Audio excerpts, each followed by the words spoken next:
Subscribe to Infidelity Tales Lab. Now, let's begin. The fluorescent lights of the hospital corridor hummed as Grant Ryan paced outside the pediatric ward. His hands, calloused from years of construction work, trembled slightly as he checked his phone again. No messages from Alicia. His wife had stopped answering his calls 3 hours ago. Inside the examination room, his 7-year-old son Ethan sat on the paper-covered table, his small frame barely making a dent. The boy's eyes were red-rimmed, not from crying anymore, but from the exhaustion that follows a storm of tears. Grant had found him in his bedroom that evening, refusing to take off his sneakers despite the summer heat making their small house feel like an oven. "Dad, please no," Ethan had whispered when Grant reached for the laces. The fear in those words had cut through Grant like a blade. Dr. Patricia Gomez emerged from the room, her expression grave. She was young, maybe 30, with kind eyes that had clearly seen too much in her short career. "Mr. Ryan, I need to speak with you." Grant followed her to a small consultation room. The walls were covered with cheerful posters about hand washing and nutrition, a stark contrast to what he was about to hear. "The burns on Ethan's feet are second degree in several places," Dr. Gomez said, pulling up photos on her tablet. Grant felt his stomach turn. "They're consistent with contact burns from a heated surface." Based on the pattern in Ethan's description, someone pressed his bare feet against something extremely hot, likely a clothes iron or similar appliance. "His grandmother," Grant said, his voice hollow. "My mother-in-law, Marlene Stevenson. He told me she did it because he walked on her carpet." Dr. Gomez nodded slowly. "I'm required by law to report this to Child Protective Services and the police. This is severe abuse, Mr. Ryan. These wounds are going to take weeks to heal properly, and there's risk of infection." Grant's phone buzzed.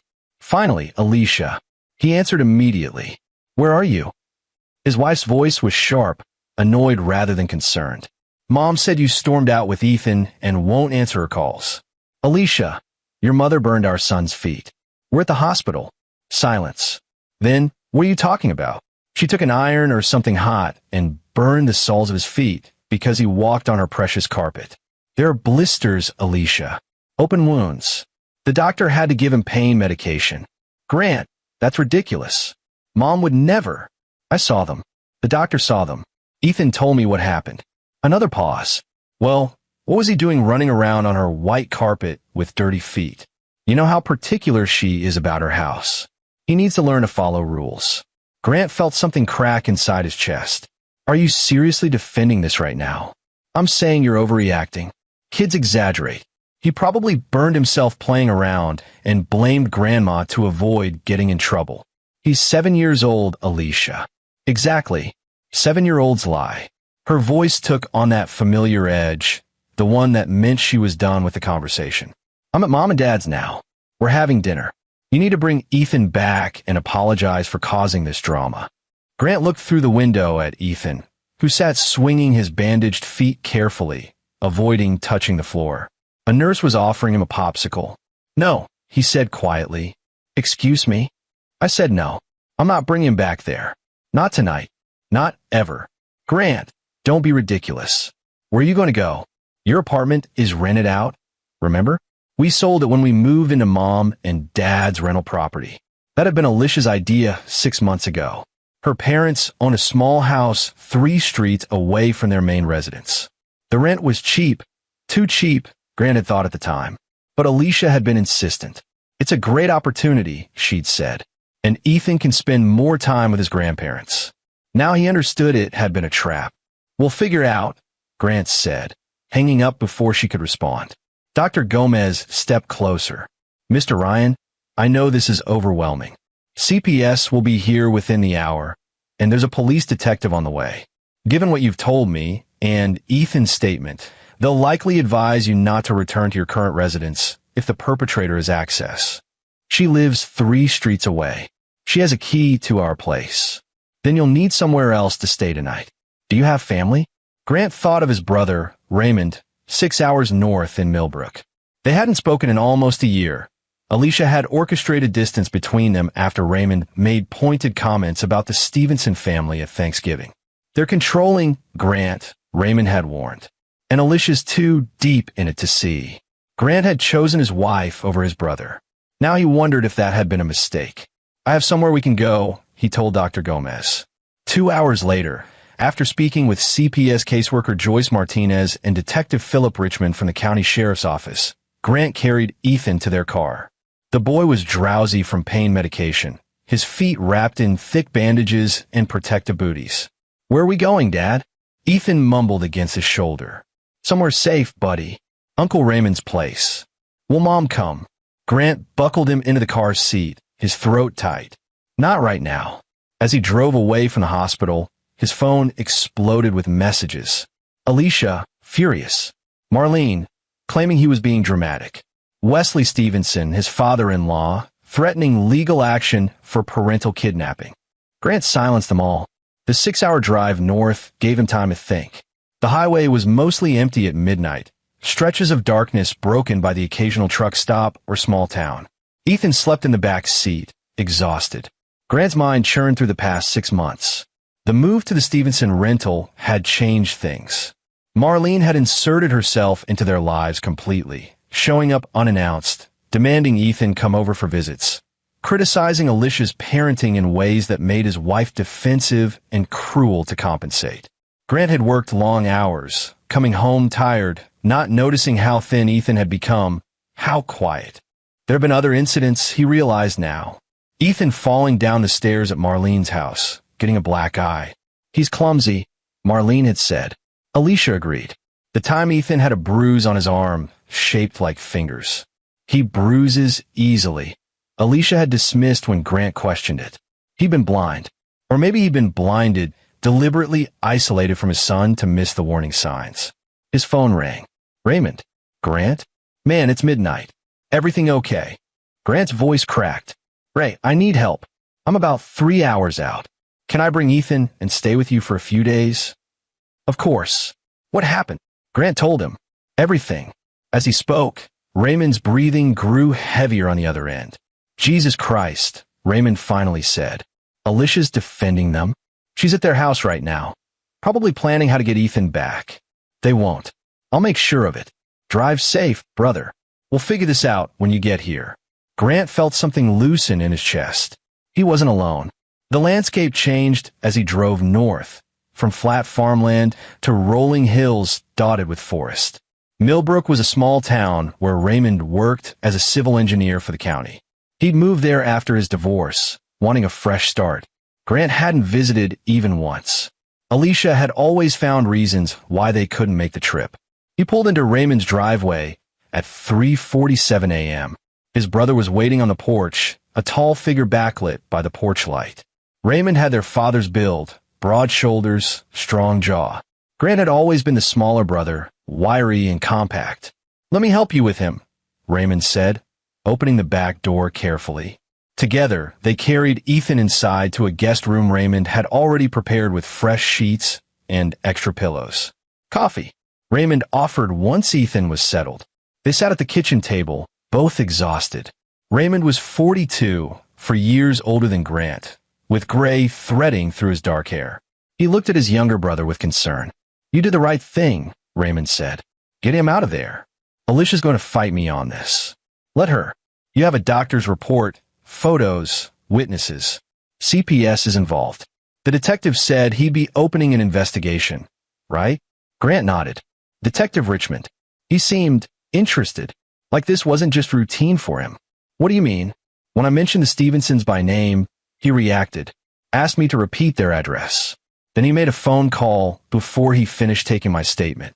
Raymond leaned forward. "That's odd. He told me not to go back to the house. Said to stay somewhere they couldn't find me for at least 72 hours while they investigated." He was very specific about the time frame. Maybe they're planning a search warrant for a child abuse case? That seems like overkill. They sat in silence for a moment. Outside, the first hints of dawn were touching the sky. "Grant," Raymond said carefully, "there's something I never told you about Thanksgiving last year. About why I said what I said about the Stevensons." "What?" "After dinner, when you and Alicia were putting Ethan to bed, I went out for a smoke. Wesley followed me outside. He'd had a few drinks, was getting chatty. He started telling me about their old neighborhood before they moved to your area. So they'd lived in a place called Ashford Heights for almost 20 years. Okay. He said they had to leave because people were asking too many questions. Then he laughed it off, said he was kidding. But Grant, it didn't sound like a joke. It sounded like a warning, like he was testing me to see if I'd ask more. Grant felt cold. What kind of questions? He didn't say, but I looked them up afterward. There's almost nothing online about Wesley or Marlene Stevenson before 15 years ago. No social media history, no property records before they bought their current house. It's like they appeared out of nowhere. People could be private, not that private.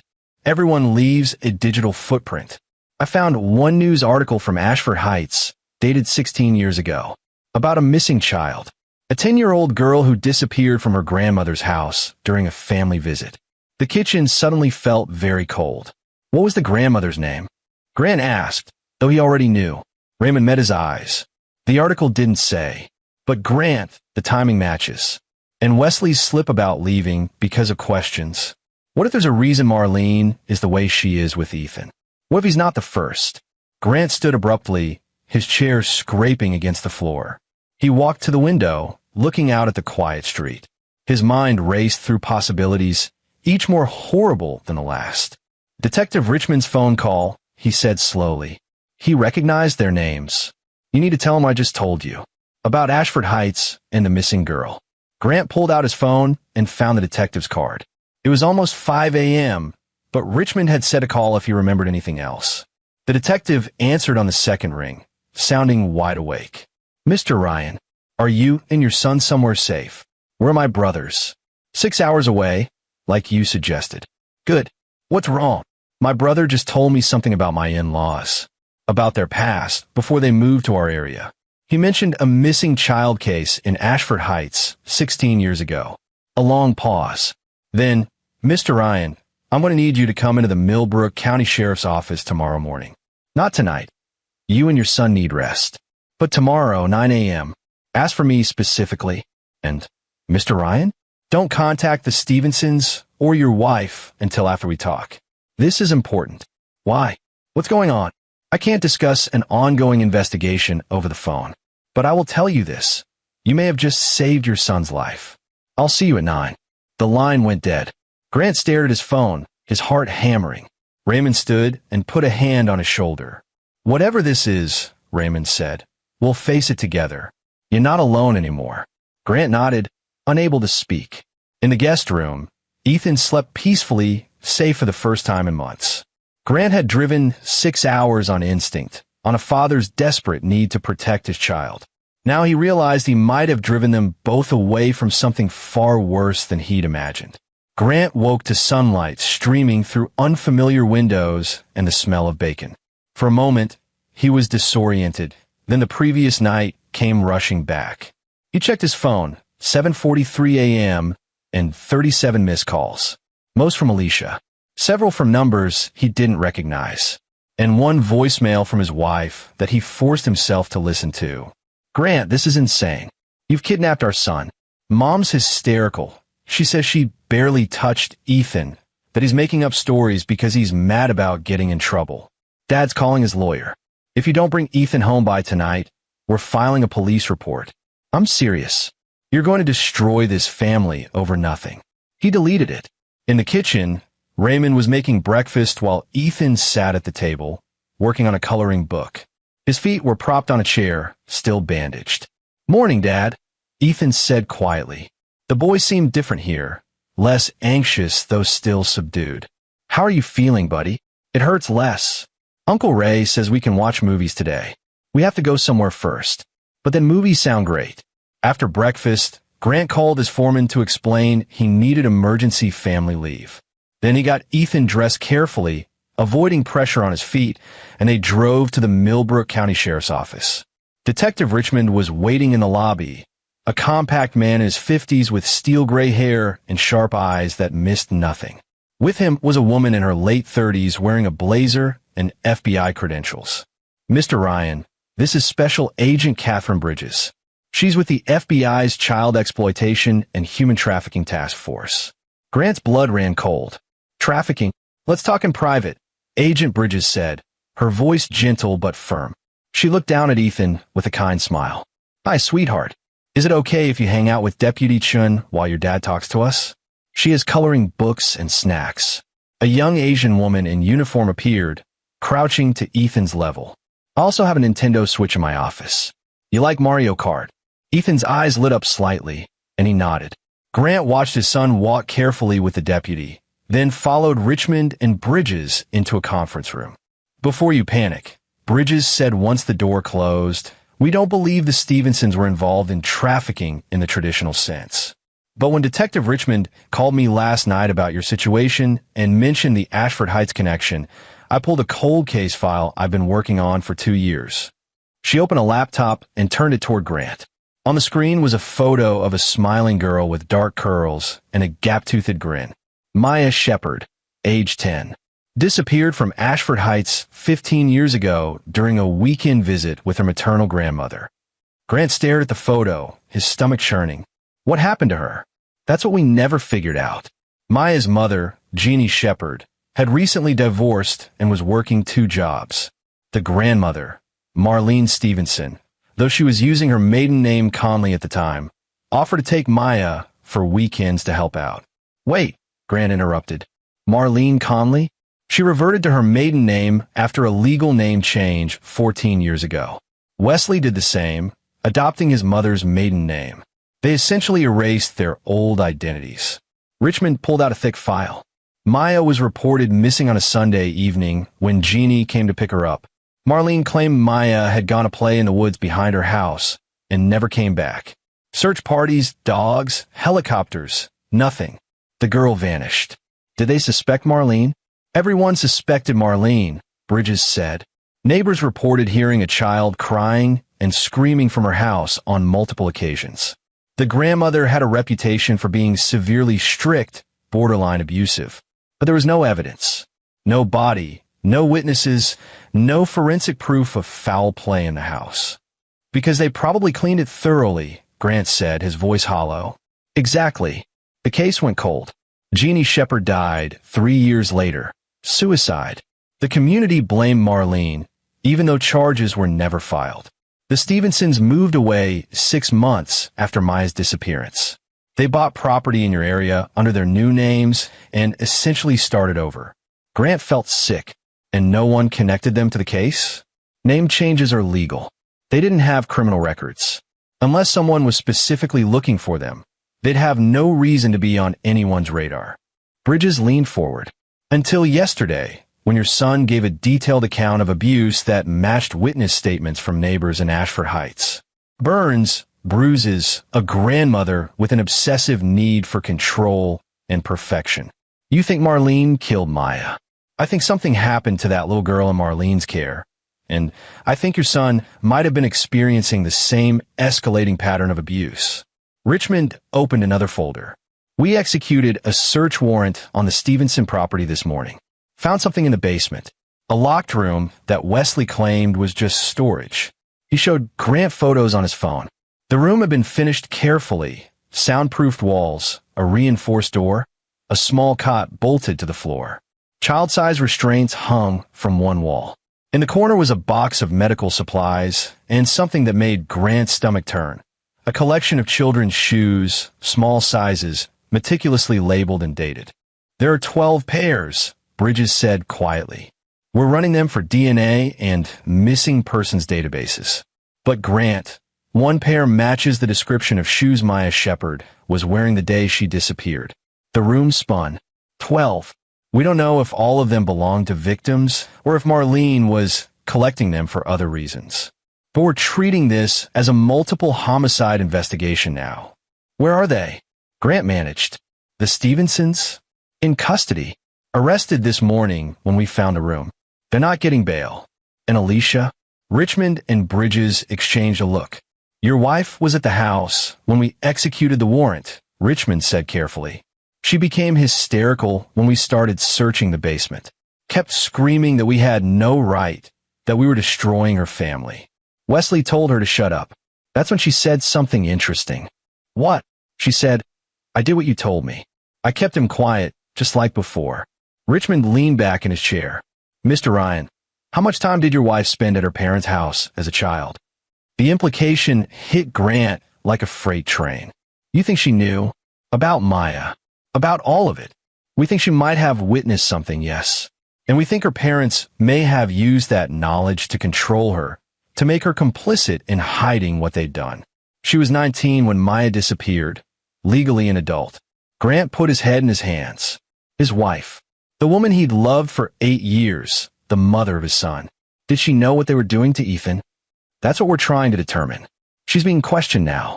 But Mr. Ryan, based on her phone calls to you and her statements this morning, we believe she was aware of at least some of the abuse and chose to enable it. Why? Grant looked up, his eyes burning. Why would she let them hurt our son? Bridges spoke softly. Sometimes victims of trauma become perpetrators themselves, or they align with abusers as a survival mechanism. Your wife grew up in that house with those parents. Whatever they did to her, or made her witness, it shaped her into someone who could rationalize abuse. It's not an excuse, it's just an explanation. I want full custody, Grant said, his voice hard. Whatever it takes. Alicia doesn't get near Ethan again. Given the circumstances, CPS will support that, Richmond assured him, especially with her parents facing multiple felony charges. But Grant, you need to prepare yourself. This is going to get worse before it gets better. Once the media gets hold of this story, once we identify those other children, it's going to be a circus. I don't care. I just want my son safe. Agent Bridges closed her laptop. He is safe. And you saved him. If you hadn't gotten him out of there when you did, if you'd believed your wife and taken him back. She didn't finish the sentence. She didn't have to. They spent another hour going over statements, filling out paperwork, discussing the legal proceedings ahead. When Grant finally collected Ethan from Deputy Chen's office, his son was laughing at something on the switch screen, his cheeks flushed with genuine joy. Did I win? Ethan asked, looking up at his father. Yeah, buddy, Grant said, his throat tight. You won. As they drove back to Raymond's house, Grant's phone buzzed with a text from an unknown number. He pulled over to read it. This is Joyce Martinez from CPS. Detective Richmond gave me your number. We need to schedule a home visit for wherever you're staying, but I wanted you to know, based on the evidence found today and Ethan's medical reports, we're recommending emergency termination of your wife's parental rights. The DA is also considering criminal charges against her for child endangerment and conspiracy. You're doing everything right. Keep your son close. Grant sat in the car, watching Ethan play a game on his tablet in the back seat, oblivious to how close he'd come to becoming another pair of shoes in a basement. Another missing child poster on a wall. Another cold case file. But he wasn't. He was alive, safe, laughing. Grant started the car and drove home to his brother's house, where he could start planning their next move.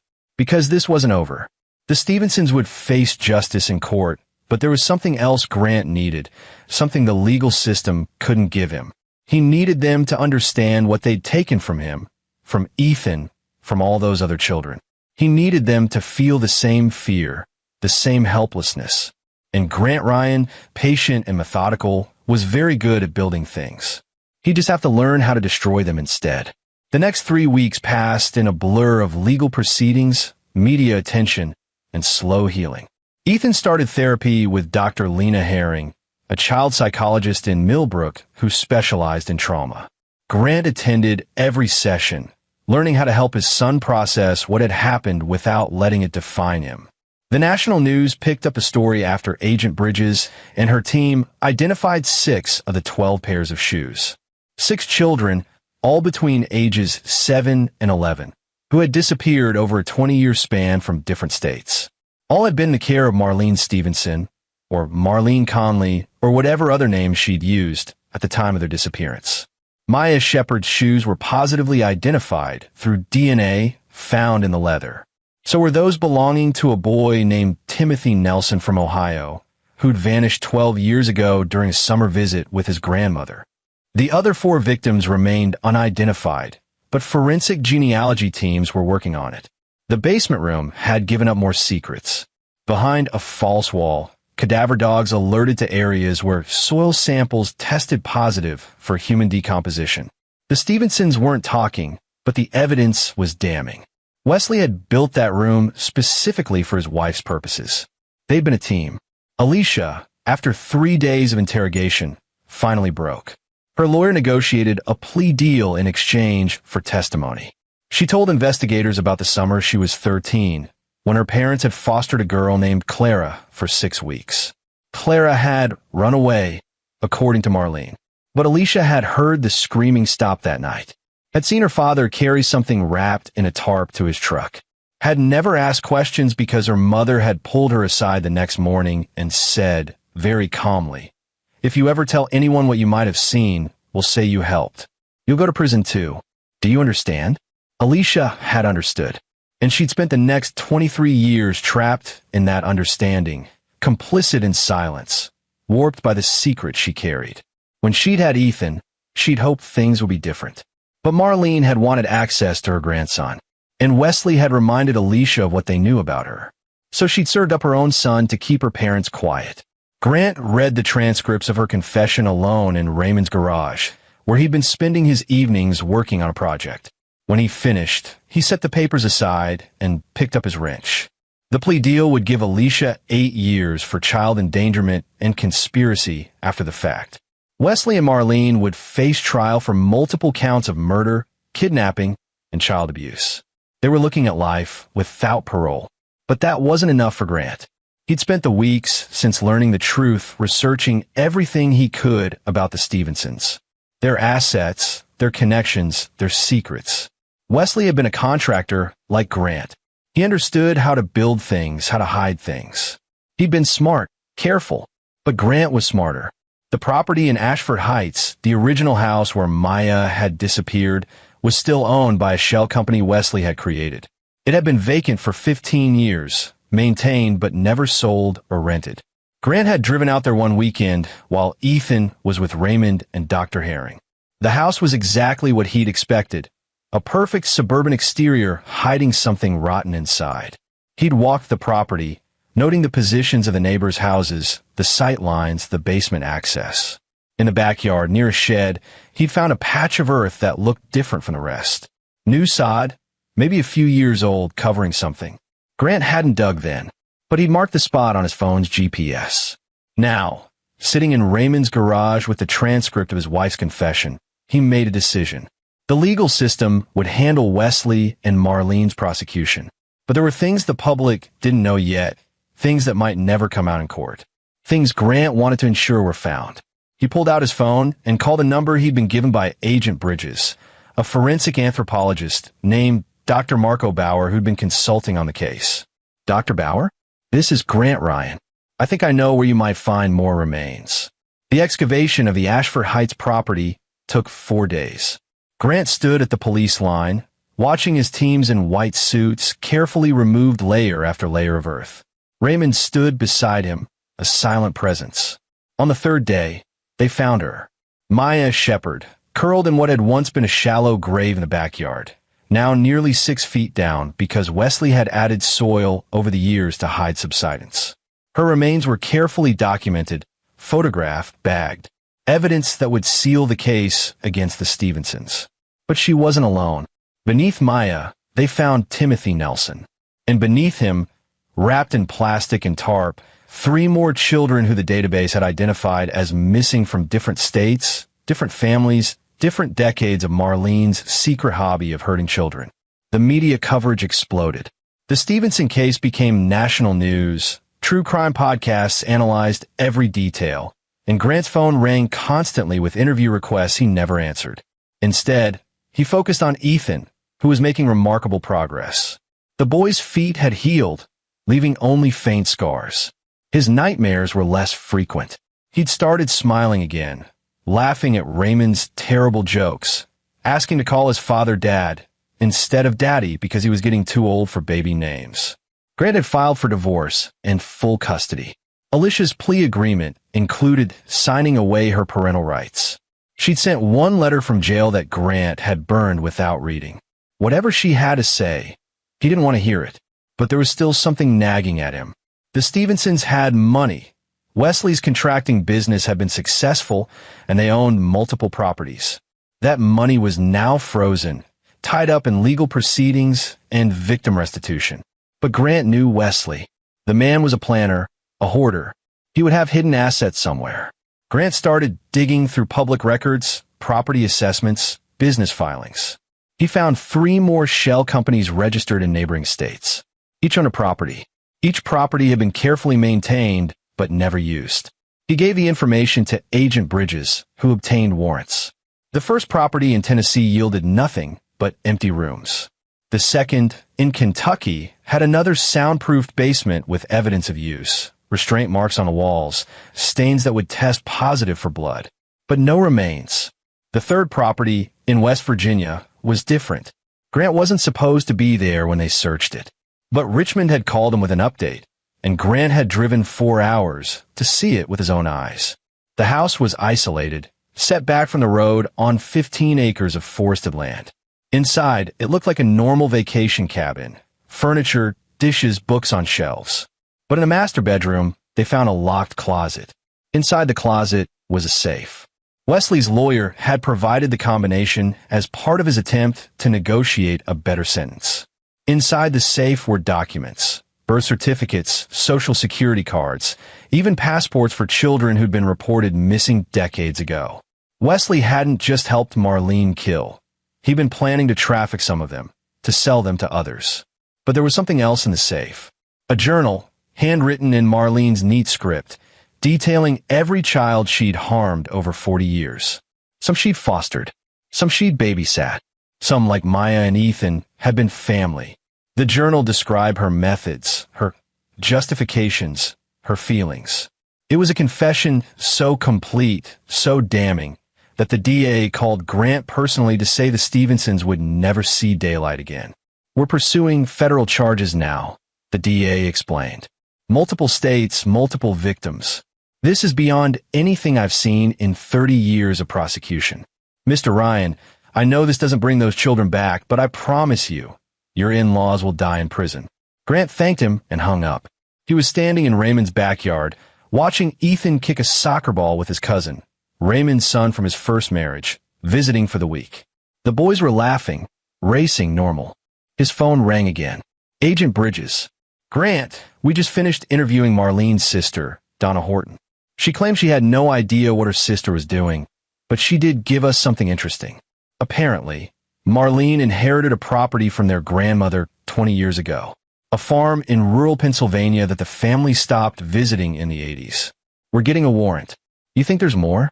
I think Marlene Stevenson has been doing this for a very long time, and I think she had places even Wesley didn't know about. Her sister mentioned that their grandmother was abusive, that Marlene learned her behaviors young. If that farm was where it started, find them," Grant said. "All of them. Every child deserves to be found. We will. And Grant, this case is only coming together because of you. Because you trusted your instincts and got your son out. Because you didn't stop pushing even when it would have been easier to accept the official story. You saved Ethan, and you're helping us save the memory of all these other children." After she hung up, Grant stood in the yard for a long time, watching his son play. The boy had survived because Grant had listened to his fear, had taken it seriously when everyone else dismissed it. But survival wasn't the same as justice. And justice through the legal system wasn't the same as the reckoning Grant wanted. He went inside and opened his laptop, pulling up the file he'd been building for weeks. A comprehensive dossier on every person who'd enabled the Stevensons over the years. The social workers who'd missed red flags. The foster care administrators who'd bent rules. The neighbors who'd heard screaming and done nothing. The family members who'd suspected and stayed silent. The legal system would handle Wesley and Marlene. But Grant was going to make sure everyone else who'd contributed to these tragedies faced consequences too. He started with Alicia's uncle, Frank Morse, who'd worked in child services and had personally approved several of the foster placements that put children in Marlene's care despite concerning background checks. Grant didn't know yet what form his reckoning would take, but he was patient. He had time, and he had a list. 6 months after Grant had driven away from the hospital with Ethan, he sat in a courtroom watching Wesley and Marlene Stevenson receive their sentences. The trial had been swift. Their lawyers had advised guilty pleas once the evidence became overwhelming. Now the judge was delivering the verdict. Marlene Stevenson, you are hereby sentenced to 8 consecutive life terms without the possibility of parole for the murders of Maya Shepard, Timothy Nelson, Clara Rodriguez, David Fisher, Sophie Bridges, Michael Caine, Angela Finley, and Emma Proctor. You will additionally serve 120 years for kidnapping, child abuse, and other crimes related to these cases and the abuse of your grandson, Ethan Ryan. Marlene stood perfectly still, her face blank. She'd maintained the same expression throughout the trial, showing no emotion even when confronted with evidence of her crimes. Only once had Grant seen her react, when the prosecution showed photos of the basement room. Her lips had twitched into something almost like a smile before she controlled it. Wesley Stevenson, you're sentenced to 6 consecutive life terms without parole for your role in the murders of Maya Shepard, Timothy Nelson, Clara Rodriguez, David Fisher, Sophie Bridges, and Michael Caine, as well as conspiracy, kidnapping, child abuse, and destruction of evidence. You will also serve 100 years for related crimes. Wesley's face was red, angry. He tried to claim he'd been coerced by Marlene, that he was a victim too. The jury hadn't believed him. The evidence of his basement room, his meticulously kept records, his multiple properties designed for imprisonment and murder, it all pointed to an enthusiastic participant. As the bailiffs led them away, Marlene turned and looked directly at Grant. Her expression was still blank, but her eyes held a message. You think you've won, but you haven't. I got away with it for 40 years. I'd do it all again. Grant held her gaze until she was gone. Then he stood and walked out of the courtroom, where Ethan waited with Raymond and Dr. Herring. The boy ran to him immediately. Is it over, Dad? The trial part is, but there's still more to do. That evening, after Ethan was asleep, Grant sat down with Raymond in the garage. I need your help with something, Grant said. Anything. Frank Morse, Alicia's uncle. He's still working in child services. Still approving foster placements. Agent Bridges told me quietly that they've tried to investigate him, but he's protected by bureaucracy and union rules. Without direct evidence that he knew what Marlene was doing, they can't touch him. But you think he knew. I think he facilitated it. I think he got kickbacks or favors for sending troubled kids to Marlene's care, knowing they were vulnerable. I think he's responsible for at least 4 of those deaths. Raymond leaned back in his chair. What are you planning? I'm not planning to hurt him, if that's what you're asking. But I'm planning to make sure he can never do this again. And I'm planning to make sure everyone knows what he did. Over the next 3 months, Grant became someone he'd never thought he'd be. An investigator, a researcher, a hunter of truth. He pulled every foster care file Frank Morse had ever approved, cross-referenced them with Marlene's journal entries, and found the pattern. 15 children over 20 years, all placed with Marlene despite concerning evaluations, all during periods when Frank was the approving caseworker. He found financial records showing payments from Wesley's shell companies to an LLC Frank owned. He found emails where Frank and Wesley discussed difficult placements and special cases. He compiled it all into a document 200 pages long, professionally bound, with an index and citations. He made 50 copies. Then he sent them. One went to the state attorney general's office. One to the state licensing board for social workers. One to the FBI. One to every major newspaper in the region. One to the director of child services for Frank's district. And one to Frank Morse's home address, with a note, your turn. Within a week, Frank Morse was suspended pending investigation. Within a month, he was indicted on federal charges of conspiracy and fraud. The licensing board revoked his credentials. The media coverage was brutal. Child services worker, enabled serial killer, read the headlines. Frank Morse would face his own trial, his own reckoning. Grant had made sure of it. But he wasn't done. There were 3 other names on his list. A doctor who'd treated several of the children and missed obvious signs of abuse. A teacher who'd been told by Maya Shepard that she was afraid of her grandmother and had done nothing. A neighbor in Ashford Heights who'd heard screaming dozens of times and never called the police. Grant visited each of them personally. The doctor, Patricia Manning, worked at a clinic in Ohio. Grant walked in her office during her lunch break, placed a folder on her desk, and said simply, Timothy Nelson told his mother he'd told you he was afraid. You wrote in his chart that he seemed anxious. You did nothing. I'm giving you 48 hours to retire and issue a public apology before I send this file to the medical board and every news outlet in the state. She'd gone pale, opened the folder, and seen copies of her own notes, Timothy's mother's statements, and a timeline showing she'd had 3 opportunities to report suspected abuse. I didn't know, she whispered. You suspected. That was enough. You had a duty to report. 2 days later, Dr. Manning announced her retirement and published an op-ed about the failures of medical professionals to identify abuse. Grant had written it for her, but she'd signed her name. The teacher, Donna Chun, was harder. She was younger, genuinely remorseful when Grant confronted her. I was 23, she said, tears streaming down her face. I was a first-year teacher. Maya told me she was scared of her grandmother, but when I mentioned it to the principal, he said family matters weren't our concern. I should have pushed harder. I should have called CPS myself. I think about it every day.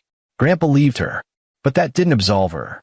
You're going to volunteer with the National Center for Missing and Exploited Children, he told her.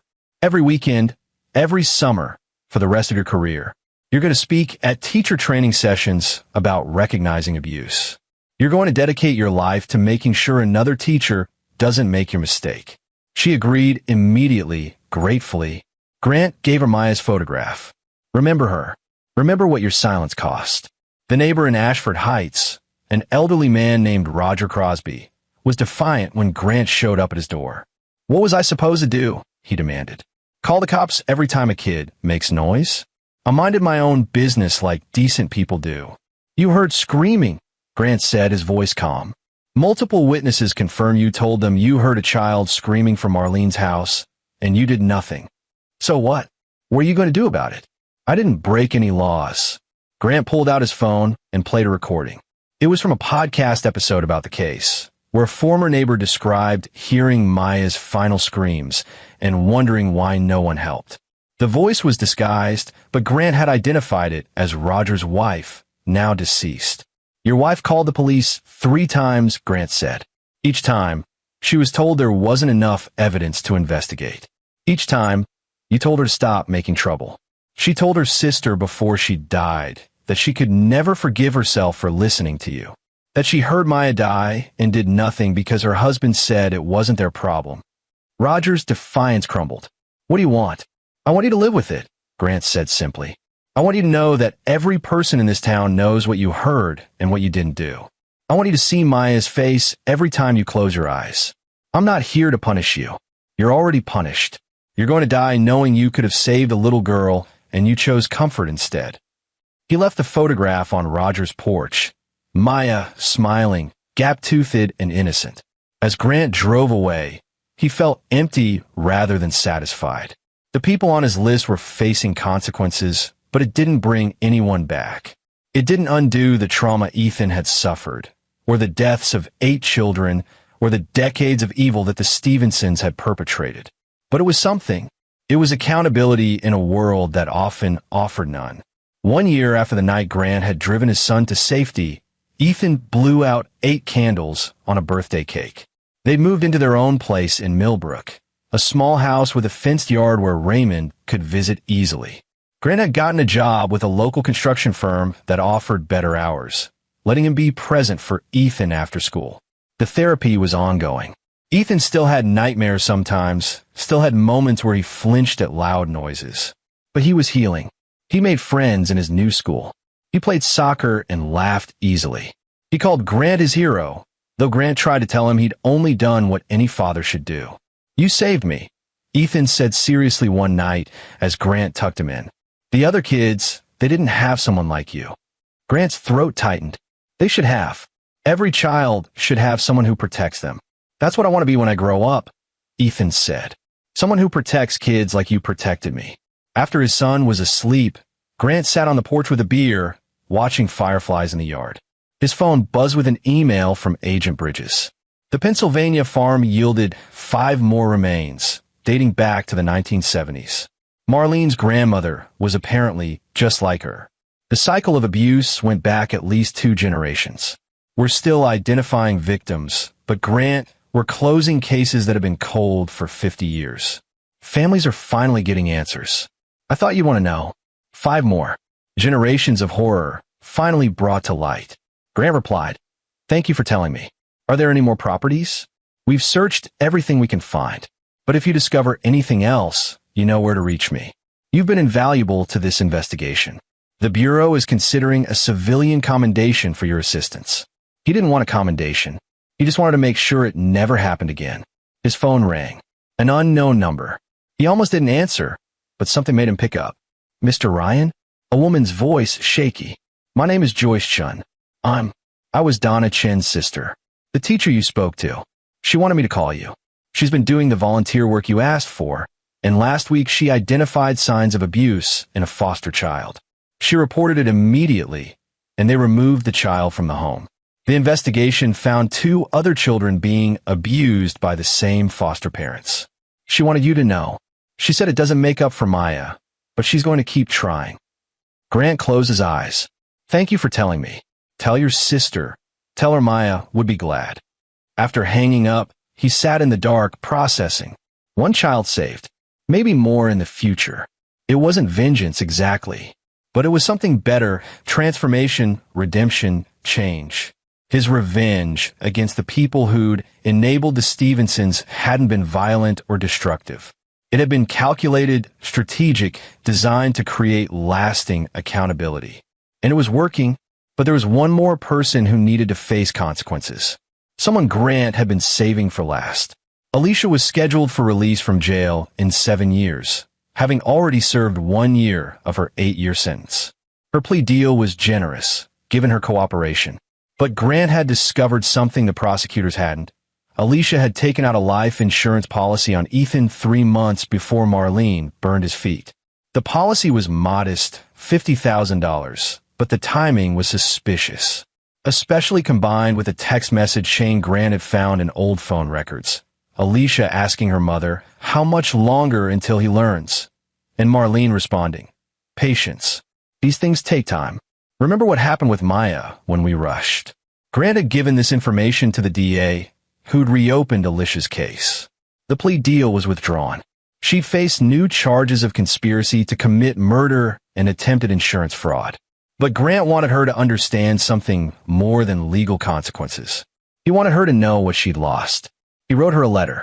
Not angry or vengeful, but factual. "Alicia, Ethan turned 8 today. He learned to ride a bike last month without training wheels. He's reading at a 5th grade level. He told me yesterday he wants to be a social worker when he grows up, so he can help protect kids like he was protected. He doesn't ask about you anymore. Dr. Herring says that's healthy. He's processing his trauma by focusing on the people who are present and supportive. He calls Raymond Uncle Ray and talks about how cool it is to have family he can trust. I thought you'd want to know that the child you sold out to keep your parents' secret is thriving. He's everything you could never be. Kind, brave, honest. He's proof that trauma doesn't have to define you, that you can break cycles if you choose to. You made your choice. You chose your parents over your son. You chose silence over protection. You chose to be complicit in evil rather than risk exposure. I hope every day for the rest of your life, you think about what you could have had, what you could have been, what you threw away. Ethan will never read this letter. He doesn't need to, but I needed you to know you lost the only good thing you ever had, and you did it to yourself." Grant, he didn't send it immediately. He held on to it for a week, reading it again each night. Then, finally, he mailed it to the county jail where Alicia awaited her new trial. 2 weeks later, he received a response. Just 3 words in Alicia's handwriting. "I know. I'm sorry." Grant burned her letter without showing anyone. Her apology meant nothing. Sorry didn't fix the scars on Ethan's feet, didn't bring back the dead children, didn't undo the years of complicity. But it did confirm what Grant had suspected. She'd known all along. She'd chosen the evil she knew over the good she could have become. And that choice would define the rest of her life, just as Grant's choice to drive Ethan away that night had defined his. 2 years after the trial, Grant received an invitation to speak at a national conference on child protection and advocacy. Agent Bridges had nominated him, calling him a civilian who demonstrated extraordinary courage and investigative instincts that led to the resolution of multiple cold cases and the rescue of a child from ongoing abuse. He almost declined. Public speaking wasn't his strength, and he didn't want to be known as that guy from a Stevenson case. But Raymond convinced him. "You have a platform now," his brother said. "You can use it to make sure other kids have a chance. Other parents know they can trust their instincts even when everyone tells them they're wrong." So Grant went to the conference in Washington, D.C., bringing Ethan with him. He stood on a stage in front of 300 child welfare professionals and told his story. Not the sensational parts. The media had covered those to death. But the small moments. The way Ethan had whispered, "Please no," when Grant tried to remove his shoes. The dismissiveness of his wife's voice on the phone. The detective's careful questions that made Grant realize something bigger was happening. "I'm not a hero," he told the audience. "I'm just a father who listened to his child, who believed him when he said he was hurt, who chose to act even when it meant losing everything else, my wife, my home, my illusions about the people I trusted." He talked about the warning signs he'd missed, the ways he'd been isolated and controlled, the guilt he still carried about not seeing it sooner. "If you take one thing from my story," he concluded, "let it be this: believe children, even when it's inconvenient, even when it disrupts families or reputations or your own sense of how the world works. Believe them, because the alternative is 8 children buried in a backyard and one scarred survivor who only made it out because someone finally listened." The applause was thunderous, but Grant barely heard it. He was watching Ethan in the front row, his son giving him a thumbs up. After the speech, dozens of people approached Grant. Social workers, teachers, police officers, all thanking him, sharing their own stories of missed signs or successful interventions. One woman, an FBI agent named Olivia Kane, pulled him aside. "Mr. Ryan, I investigate missing children cases. I've seen dozens of situations where family members suspected abuse, but didn't act because they were afraid of being wrong, afraid of causing family drama. Your willingness to speak publicly about trusting your instincts is going to save lives. I wanted you to know that." Grant thanked her, humbled. He'd never intended to become a spokesman or advocate. He just wanted to protect his son and make sure the people responsible faced justice. But he was beginning to understand that his revenge against the Stevensons and their enablers had become something else, a mission to prevent others from suffering the same fate. Over the following months, Grant became more involved in child advocacy work. He consulted with law enforcement on how to approach parents who'd reported suspected abuse. He spoke at conferences and training sessions. He even helped draft new legislation in his state requiring mandatory reporting training for anyone who worked with children. Ethan, now 10, thrived. He'd fully recovered physically, and while the emotional scars would always be there, he'd learned to manage them with Dr. Herring's help. He'd become something of a local celebrity at his school. Kids knew his story and thought he was brave. He handled it with grace and humor that amazed Grant. "I'm not brave," Ethan told his father one night. "You're brave. You took me away from the bad people. I just survived. That's what brave is, buddy. Surviving when it's hard. Healing when it hurts. You're the bravest person I know." Wesley Stevenson died in prison 2 years into his sentence. A heart attack, sudden and final. Grant felt nothing when he heard. The man had been a monster, and monsters didn't deserve tears. Marlene was still alive, still incarcerated, still showing no remorse. Grant had heard from Agent Bridges that she'd tried to write letters to Ethan, claiming she'd only been disciplining him and that he'd misunderstood. The prison blocked them, but the attempt revealed how deeply broken she was, incapable of understanding the magnitude of her crimes.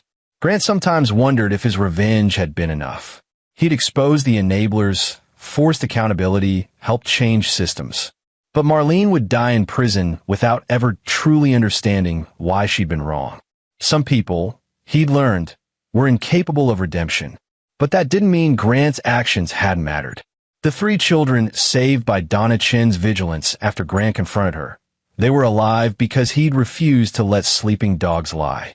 The cases reopened by his research, the families getting closure, the policies changed to prevent future Marlenis. All of it stemmed from his decision that night to drive his son to safety and then not stop fighting until every last secret was exposed. 5 years after that night, Grant stood in a cemetery with Ethan, now 12 and tall for his age. They were visiting graves. Maya Shepard's family had finally been able to bury her properly, and Grant had helped organize the memorial service. Dozens of people came, family, friends, investigators who'd worked her cold case, other families of victims. Grant and Ethan laid flowers on 8 graves that day.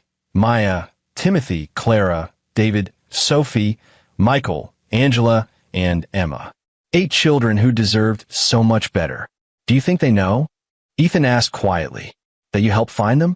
That someone finally cared what happened? I hope so, Grant said. I like to think they do. As they walked back to the car, Ethan took his father's hand, something he'd stopped doing a few years ago, claiming he was too old. But today, in this place of endings and remembrance, he needed the connection. Dad, can I ask you something? Always. Why did Grandma Marlene do it? Dr. Herring says some people are broken inside, but I don't understand. How can someone be that broken? Grant had wrestled with this question for years.